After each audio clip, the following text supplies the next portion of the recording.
Welcome. My name is Maria, and today we have the pleasure to be speaking with Mr. Ravi Sharma, Chief Pharmacy Officer of Burjeel Holdings. We're going to be talking about how biosimilars are shaping the future of healthcare. Mr. Sharma, please tell us about your experience and the big role that you have here in Burjeel Holdings. Thank you ever so much. I'm responsible for the management and oversight of our hospital and medical centre pharmacy services. Prior to this, I've been 15 years in the National Health Service within England, holding several different types of roles over my career. Primarily, I've been a senior clinical pharmacist within the healthcare service in England for the last 15 years, but holding a number of different other roles and some leadership roles and academic roles over the period of my career as well. Very interesting. Okay, definitely you have a lot to talk about. Let's get to it. Thank you very much for having me. No, thank you for us. What a pleasure to be here with you and learning about biosimilars. To begin with, we're going to talk about the differences between biosimilars and genetic drugs and originator biologics, especially in the treatment of IBD. So generally biosimilars differ from their generics or originator biologics, primarily due to their complexity and their difference in development. Generics are basically a chemical identical form of a small drug molecule, whereas a biosimilar is similar but not identical to the originator biologic, as we've just mentioned just now. Perfect. So applying all of that to IBD treatment, how we change? So inflammatory bowel disease, there are common biologic medicines that are used, such as Infliximab and Ustekinumab, that are commonly used within targeted immune response pathways. Biosimilars for these biologic agents are comparable from a clinical effectiveness and immunogenicity perspective and undergo rigorous regulatory approval before they're introduced into a healthcare system.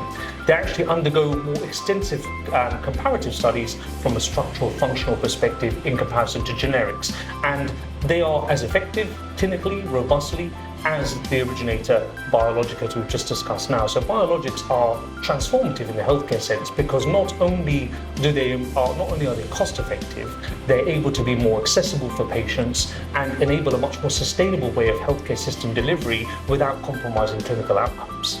Okay, from your perspective, as a pharmacy leader, what do you think are the key factors of adoptions of biosimilars in both the hospital and the outpatient settings? So I think pharmacy play an absolutely fundamental leadership role within the space of uptake and utilization, but also the safe and effective use of biosimilars within any healthcare system. But this doesn't happen on its own. It has to be collaborative as part of a multidisciplinary team approach, working with patients, their families, and their carers in order to make joint decision making.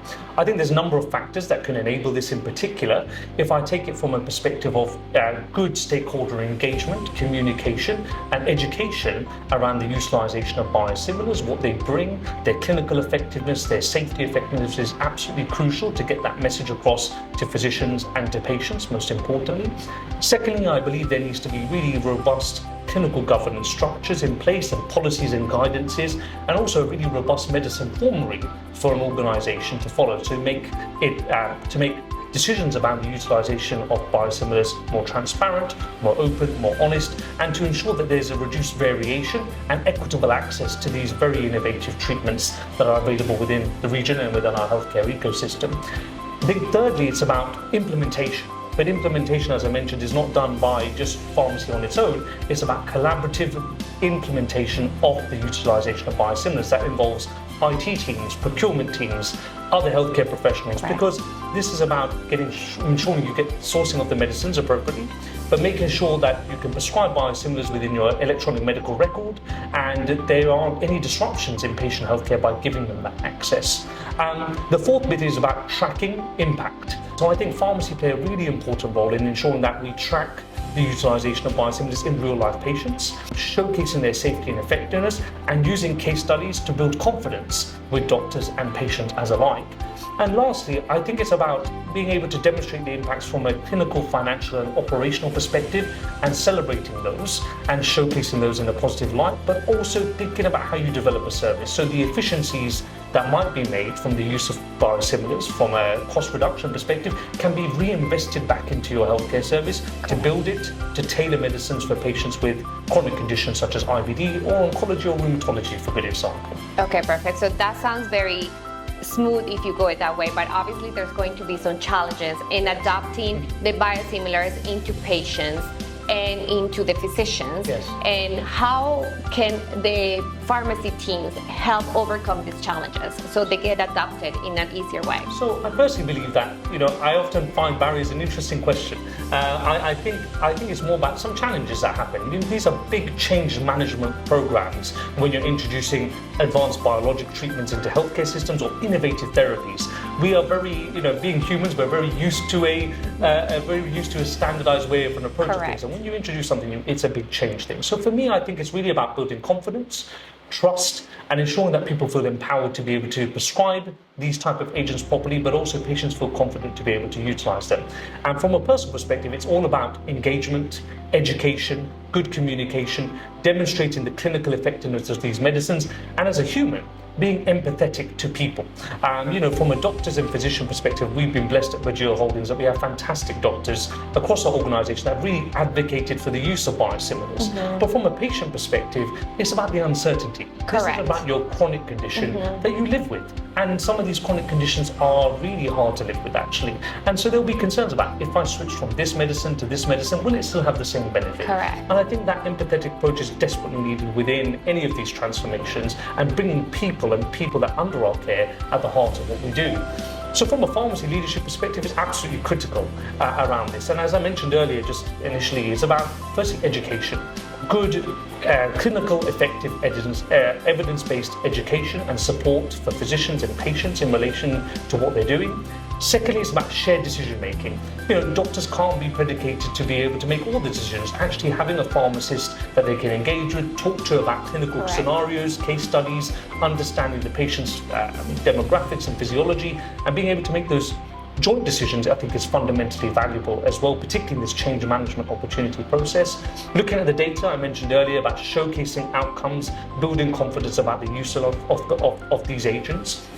I think the fourth bit for me is about alignment with clinical leadership and operational leadership in hospitals or in any healthcare ecosystem. It's about aligning your communications, ensuring that you have the right evidence-based guidance and protocols in place to enable doctors and physicians to make the right decisions for the right patients, and being part of that journey, but also being really transparent and honest about how you're making those decisions.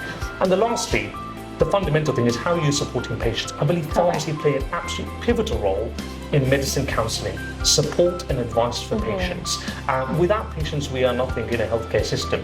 And actually by involving them in the decision making, their families and carers, particularly in this region of the world where you need to be sensitive to cultural differences, perceptions, beliefs around medicine, you need to bring them into that decision, demonstrate to them you are knowledgeable what this medicine has the ability to do for your particular care, the affordability side of it, the accessibility side for it. And I think that combination of working collaboratively through pharmacy leadership with the clinical team and the patients is a unique combination for success. I 100% agree, and I love that you bring in the pharmacy team and the importance of it, because to be honest with you, you go see the doctor, you discuss the treatment, the doctor prescribes you, and then you go to the pharmacist. And when you get to the pharmacist and when you have all these questions, right? And it's the pharmacist who patiently have to explain to you, because sometimes the doctor's appointment, you just overwhelm what the doctor has to say.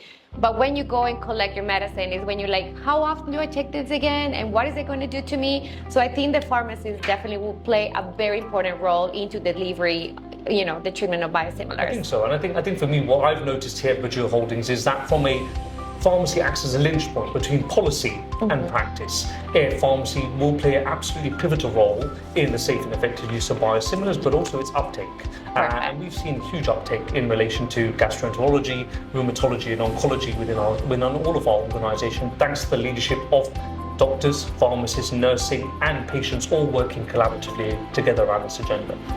So we already have a really good explanation about how biosimilars, and I'm sure physicians and everything are well aware of this, but let's talk about to the patients, the potential clients. Let's talk about real world examples of how biosimilars make treatment easier because of the delivery, cost effective. So tell us about some of these. So I think I have sort of three broad clinical areas I'd like to talk about. So I'll start off with oncology, for good example, and as part of Burjeel Holdings and Burjeel Cancer Institute, we've done some remarkable work over the last 12 months to really streamline our process and accessibility to biologics. And when we talk about biosimilars, we're mainly looking about, in oncology, we're looking at monoclonal antibody utilization. This is about affordable medicines that are life-saving for patients, particularly within breast cancer, colorectal cancer, or lymphoma as well. And what we've seen is huge uptick in terms of patients being able to access their treatment a lot earlier because of the cost effectiveness of them, but also patient experience has been really, really positive, and clinical outcomes have also been incredibly strong. And we're also seeing a change in behavior actually from our workforce, actually saying we are looking at more innovative therapies that are more cost effective, more biological introduction, so we can integrate them into our pathways to treat patients quicker without the financial constrictions of high-cost medicines. And that has been an absolute game changer for us over the last 12 months. We've also seen fantastic work happen in rheumatology with the biosimilar utilization within that particular service as well. And again, it's about accessible, cost-effective treatment early on in the patient's pathway, and therefore reducing the risk of rheumatoid arthritis or arthritic conditions from progressing. So early intervention prevents them from progressing into much more debilitating type of conditions as well. And in gastroenterology, we've also seen fantastic utilization around biosimilars, in particular, again, affordable, accessible treatment for these really chronic conditions, but also it's helped reduce our over-reliance on corticosteroids, for good example, or utilization of surgery by having early intervention for these patients as well. And actually for gastroenterology, they have comparable clinical outcomes and remission rate outcomes in line with this biological originator actually product. So in those three areas, we've seen huge advances across Burjeel Holdings, fantastic outcomes. And that's been, again, collaborative work between pharmacy, doctors and patients to ensure that these are beneficial, they're well utilized, and the uptake has been well implemented over this last 12 months. With the arrival of biosimilars for Ustekinumab, what have you seen or what you're expecting, especially in the treatment of Crohn's disease here in the region? Well, I think, as I mentioned to you earlier, gastroenterology is a huge area, particularly Crohn's disease, and I believe the introduction of this biosimilar, when it comes to market, is going to be an absolute game changer for Crohn's disease management within the region. I think from a clinical effectiveness perspective, it's about accessible, cost-effective treatments earlier in patients' conditions without the limitations of financial restrictions or insurance restrictions. This means you're able to treat patients quicker, better accessibility to treatment, and improved quality of life for patients. From a sustainability perspective and a healthcare sustainability perspective, this is going to be hugely beneficial because the cost of medicines is being driven down. Therefore, you're able to drive that efficiency through the healthcare ecosystem and through your own service and a drug spend perspective to either make those savings and reinvest back into inflammatory disease management or Crohn's disease management for patients, adding on additional services that are much more tailored for patients within this chronic condition more effectively. And I think, from a perspective of what we've seen for IBD and Crohn's disease and the biosimilars already within this place, you're going to see it go from strength to strength. These are going to be game-changing moments to improve that accessibility, affordability, and deliver value-based healthcare for the region in a much more structured and sustainable fashion. Amazing. Do you think, on your perspective and what you have seen, that biosimilars are definitely shaping the future in the healthcare system? Yeah, I wouldn't say that biosimilars are just here to produce cost-effective interventions and medicines. Actually, they are catalysts for transforming and driving value-based healthcare. And what we are seeing at the moment from our perspective is a huge uptick of biosimilars already within this space across a number of different clinical specialisms. And I think it's going to go strength from strength. I think it's going to enable us to deliver more personalized medicines information and value-based healthcare in a much more clinical, operational and financially viable way. And I believe this is a cornerstone of modern medicine and a critical lever to ensuring that we're able to deliver much more person-centered care. Okay, so knowing all of this and the positive impact of biosimilars, does the UAE has already access to biosimilars across the region? Yes, absolutely, the UAE does. And there's been lots of government initiatives and policies to help drive the utilization of biosimilars, but improve their accessibility to patients across the whole region, regardless of your background. And they are trying to push more equitable access to biosimilars across all clinical specialisms where they're available. And I know the UAE government is incredibly approachable in relation to new innovations, new advances in therapies to bring into the healthcare ecosystem. And And I must admit, from a Burjeel Holdings perspective, we are at the forefront of trying to bring these into our services beyond just biosimilars, but any advancements in medicines that deliver better patient outcomes for our patients in an innovative way, we want to be part of as part of that journey, as part of the UAE global strategy. Amazing. Okay, that's definitely reassuring, knowing that the healthcare system in the UAE is always looking for the better options, Absolutely. safe, healthier, and more cost effective. Definitely. Okay. Thank you so much for this amazing interview. It's very incredible to learn about how this is now available there for the patients and how it's changing lives for the physicians and the patients and pharmacies, everyone around. So thank you so much. Thank you so much. Thank you so much for your time. Perfect. Thank you.